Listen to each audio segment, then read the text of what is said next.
when my mom was just about to turn 80, she'd kind of reached that point to where she was independent, but she was a little bit vulnerable. You know, some things were starting to happen. And so I started looking for products that would help make sure that she was safe. And then doing the engineer thing, I sat down with a spreadsheet with my mom and said, we can get this, and we can get that, and we can get this. And my mom looked at me, and with her teeth absolutely together, she said, don't you get that from me, I'm not wearing it. And I was like, okay, I got it. Because it was clear that this was something that mom wasn't gonna wear. And a couple of weeks later, you know, I was still bothered because I want her to be safe, and she lives alone, she's just vulnerable. And so I called her up and I said, okay, Mom, how about if I make you a watch and it talks to you and you talk to it, and there's no stigmatizing button, and it works anywhere you go, and you don't have to have a smartphone? What do you think about that?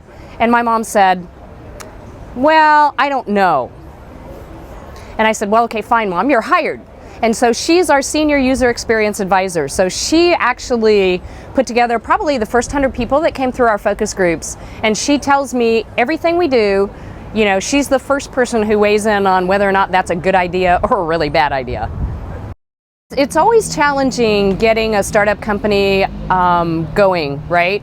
And so, you know, this is actually my 4th startup. And so from that perspective, there's nothing kind of different, but it's also different though, because in this particular case, you know, what we're doing is so much more heartfelt.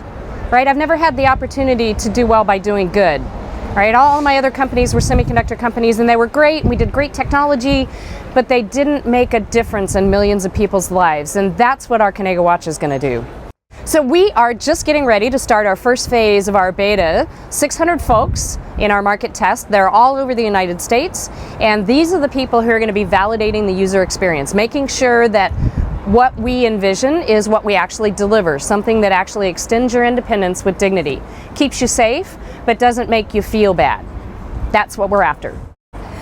So I heard about LivePitch and AARP actually the first time I applied, which was, I think, maybe 2 years ago. So we were really, really excited to be selected as one of the pitch entrants this year.